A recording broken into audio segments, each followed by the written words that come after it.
Kung may chicken nuggets at pork nuggets, meron tayong ginawang rice nuggets mga pare ko. Kaya panoorin nyo ito mga pare ko, paano natin to iniluto mga pare ko. So mo lang sa may ketchup, okay na. Napakasarap. Nyamanakin sakin!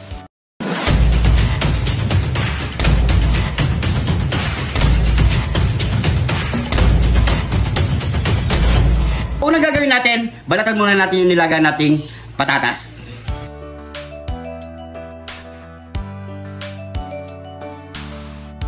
Juwain natin ng maliliit ang carrots.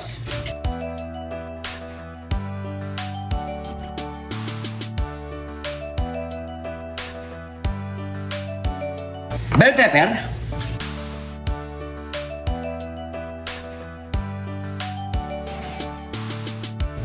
Iglat ni John TV!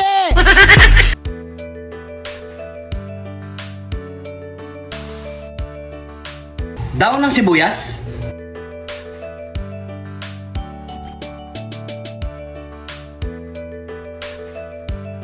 After natin nahiwa ang ating mga gulay mga pare ko, ilalagay na natin ang ating rice dito. So magmi-mix na tayo. Yan. Durugin na natin ang ating patatas. Yan.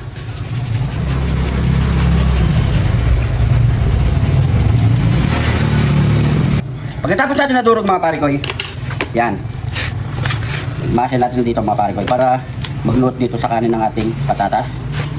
Yun. Yun. Then maglalagay na tayo ng paminta, asin, at konting paprika. Yan. Ayan mga pare ko, maglalagay din tayo ng bell pepper. Carrots, mix na natin yan. At syempre, yung iniwan nating daon ng sibuyas.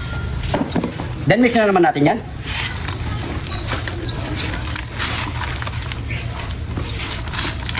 O, i-mix muna natin yung mga pare ko. Maglagay tayo ng Iglat ni John TV! John TV! Pare ko. John TV!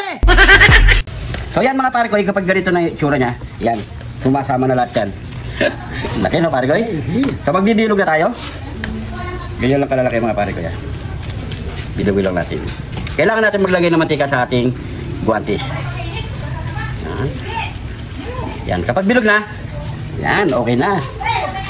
Dali, maraming marites dito ha. Okay lang yan pare ko. Ayan na sila. Dumarating na. Ang daming marites eh. Yan o, ganda ng pagkabilog na pare ko. Oh, bilog talaga. Bilog na bilog lang. No? Ang galing mo magbilog pare ko. Kaya subukan nyo na to mga pare ko. Panoorin nyo lang to. Mura na, healthy pa. Yan. So bilogin muna natin to lahat mga pare ko. Matapos natin to bilogin lahat mga pare ko. Yan o, ganda ng pagkabilog. Oh. Bilog na bilog oh. Yan. So yan mga pare ko, meron din tayo nakaready ditong harina na may tubig. Kahit hindi nyo siya pakalapot mga pare ko, at meron tayo ditong breadcrumbs. So unang gagawin natin mga pare ko, ibababad muna natin dito. Yan, sa tubig na may harina, then sa breadcrumb. Tapos idiretso na natin sa mainit na mantika. Hinalang natin ang ating mantika para di ba bigla. So ganun lang gagawin natin mga pare ko. Breadcrumb. Alam. Yan. Kapag ganyan na siya mga pare ko, pwede na yan. Gawin natin yan, yung mga luto. So yan mga pare ko last na lang yan mga pare ko after nyan, siyempre mukbang na tayo. Yan o, ganda ng kulay. Yan. So yan mga pare ko luto na ang ating rice nugget. Ayan o. Pag ganyan okay na. Ganyan okay. Ay, pag ganyan kulay okay na mga pare ko. So yan mga pare ko ano pang kasunod nyan? Nyamanakin sakin! Nyamanakin sakin! Ito na yung ginawa nating rice nugget. Yan mga pare ko siyempre katapat lang yan. Ketchup. Yan, yun. Mga nagtitipid ng budget dyan, mga pare ko. Heto na. Mura na. Healthy pa. Yun. So, siyempre, bago tayo mag-taste test, pray muna tayo. Thank you, Lord, sa napakasarap na pagkain na ito, Lord. Bless po yung viewers namin, Lord. Bless po yung sumusuporta sa amin, Lord. Bless po yung family kalusugan namin, Lord. In Jesus' name. Amen.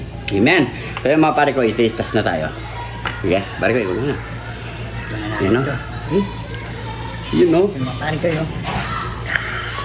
Tuksan natin sa yan, ketchup. Uy. Kain po.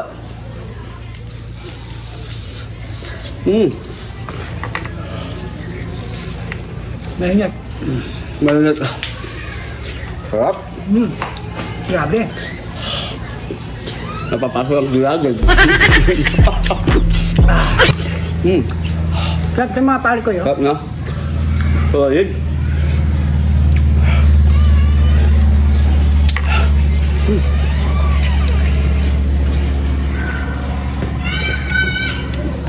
Hindi na papasok ang gulagad mo?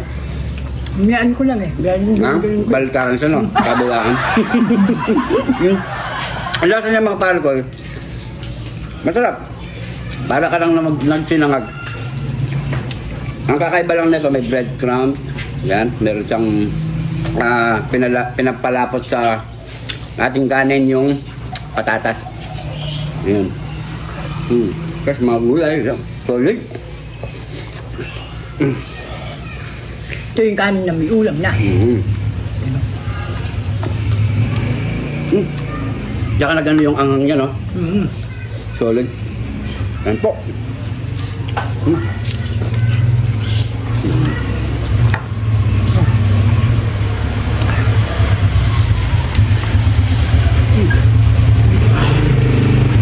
Malilit.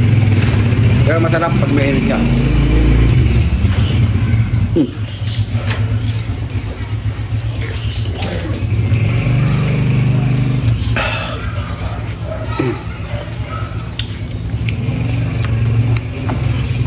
Kain po tayo.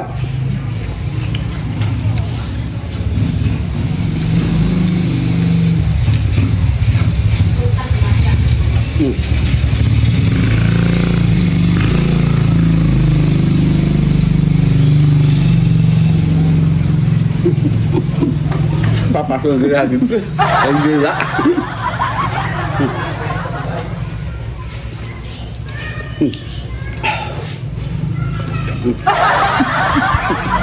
Nauhig pa, no?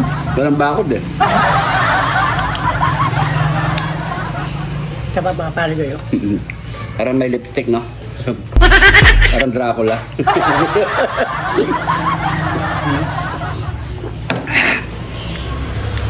Pero ano? Mabigat sa sitan, no? So, tayo.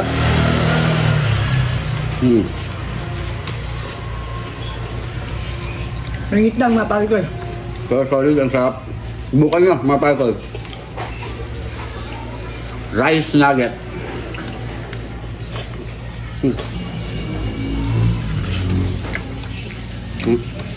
Sarap. Ketchup. Siguro hanggang dito na lang mga pare ko eh. Siyempre meron pa tayong mga kasama dito. Maraming salamat sa panonood. Salamat po. Ingat po kayo lagi dyan. God bless po.